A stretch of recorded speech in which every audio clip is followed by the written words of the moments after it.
question for you today. What family patterns are we bringing forward? This is the topic we're going to be exploring today on Awaken and Ascend with an evolving woman who has learned to embrace her superpowers, her innate superpowers, so that she can empower others to align with their true selves.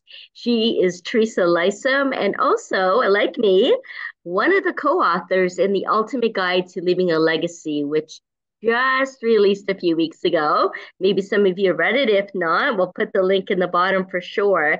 And Teresa wrote about breaking generational chains.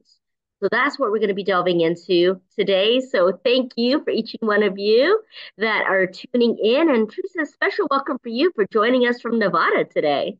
Thank you so much, Jennifer. It's my pleasure and honor. Thank you. Yes, thank you. I love the term chains. I mean, it's not a great term, chains, That's right? true.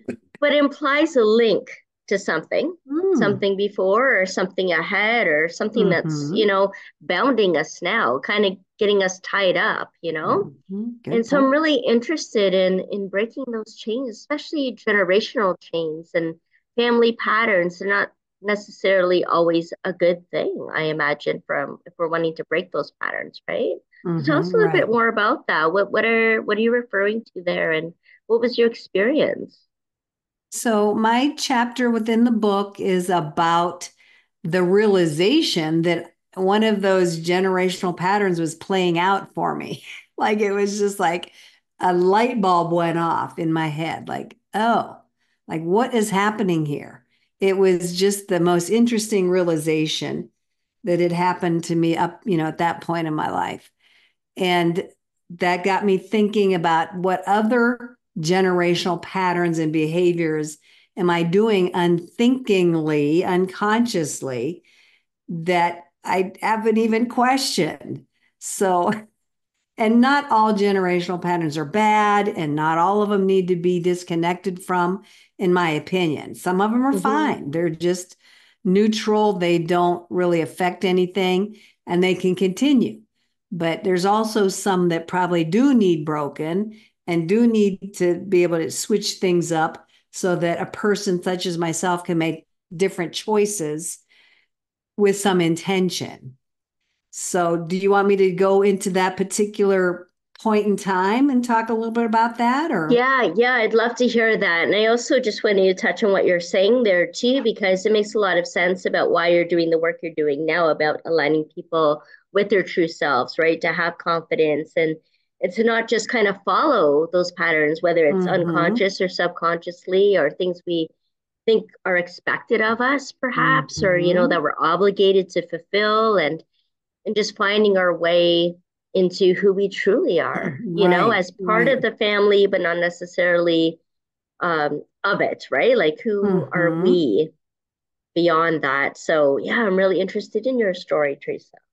So, and I don't want to give it away because you have to go read the book. Right. But it was all about, I was going through the motions, getting ready for a trip, and I was doing the things that my mom was doing when we went on some trips. And I just, something went off in my head like, is this even necessary? Is this, do I have to do it this way? Why am I doing it this way? And so it was really innocent. It wasn't anything deep and, emotional or anything like that. But it was just like an epiphany.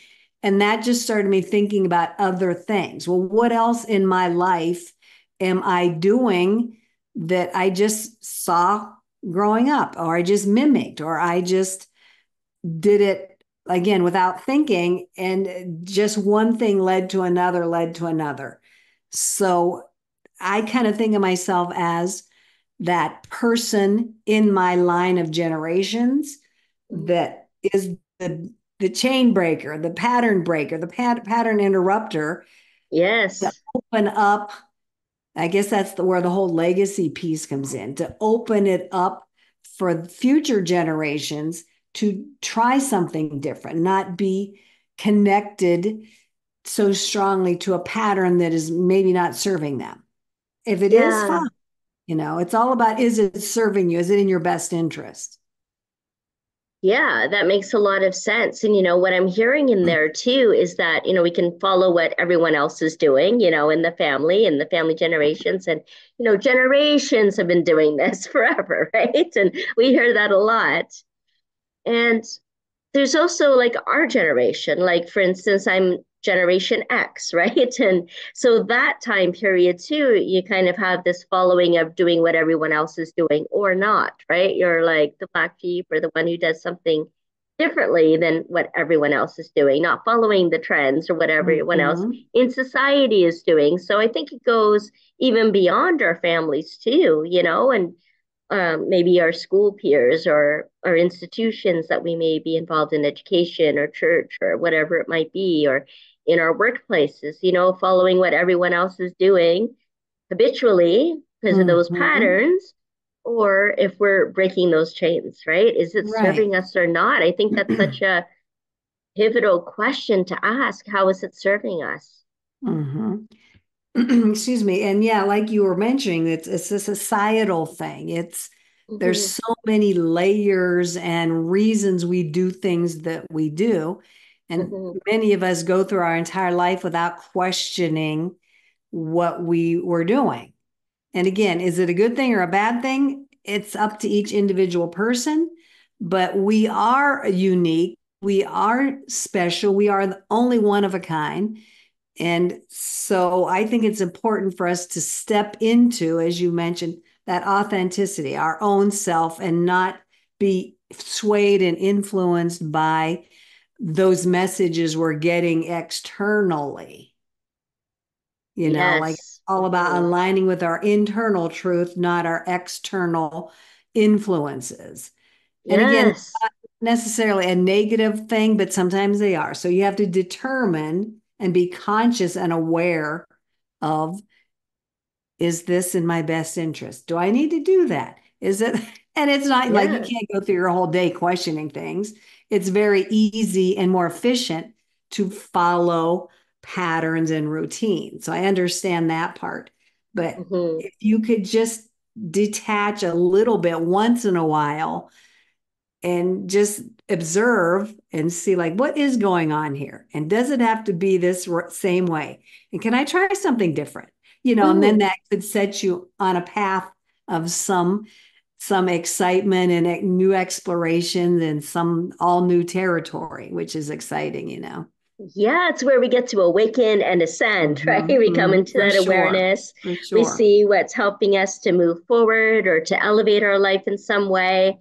And what kind of purpose does it serve? What kind of meaning do we attach to it? And being Hmm. led by that kind of higher purpose, search for meaning, being able to expand into that and in ways that are more fulfilling for us, right? Not Yep. just filling an obligation, but actual true fulfillment. Exactly. Yeah.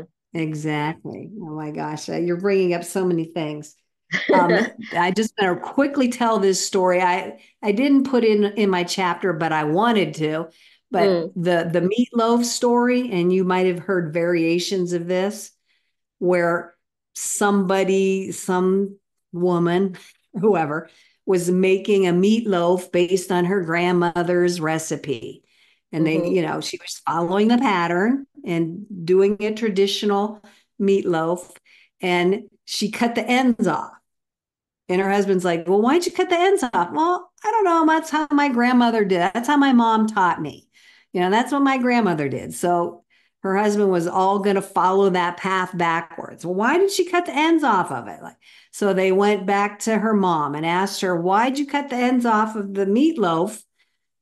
And mom's like, I don't know. My mom did it. So they went back another generation and asked grandma, like, we've been making this meatloaf the same way. We cut off the end. Why do we do it that way? Like, why were you doing it that way?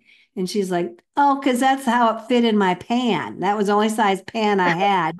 So I had to cut the ends off to make it fit in the pan. And Yeah. and there's something just simple like that somebody initiated something and everybody else just started following it without even thinking Understanding twice why. about it. So that's Right. a silly story, but I think it fits here, like we're just doing it without even going backwards and questioning. Questioning is the whole thing, like questioning it and Hmm. choosing something different. Yeah. Yeah. And asking yourself why, right? What's Mm-hmm. your why? Mm-hmm. And what, because that provides the meaning and the purpose and the intention behind it as Mm-hmm. well. I was talking to someone who practices NLP, right? Neuro linguistic Mm-hmm. programming Yep. yesterday. She talks about how she takes her clients through the five whys. Why? Yeah. Why? Yep. Why? Yep. Why? And then you get really Yep. down to it, right? Right. Because you think Yeah. it's one reason, but then Hmm. as you go through those layers of why, it's totally something different Yeah. that you didn't Yeah. even think of at first. So, yeah, there's all those layers that we need to go through. Again, not all the time, but sometimes. And sometimes it can be a fun journey, and sometimes it could not be so fun. Yeah. Yeah, it's true. And I'm curious, Teresa, what came up for you when you were writing this chapter? Or even since, it's out there now in the world and people are reading it and I you're know. delving into it. I'm really curious, what kind of, comments that you might have already heard or what's come up for you in writing this story and reflecting on those generational patterns for yourself and where that's brought you into a new understanding Hmm. now. Wow, good question.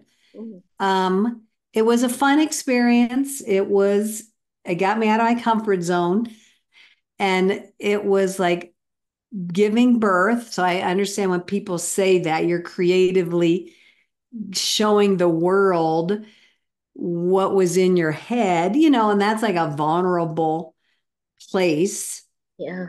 How are people going to react? Are they going to think it's stupid? Is it going to be impactful for people? So all these things were going through my head, when I was writing it.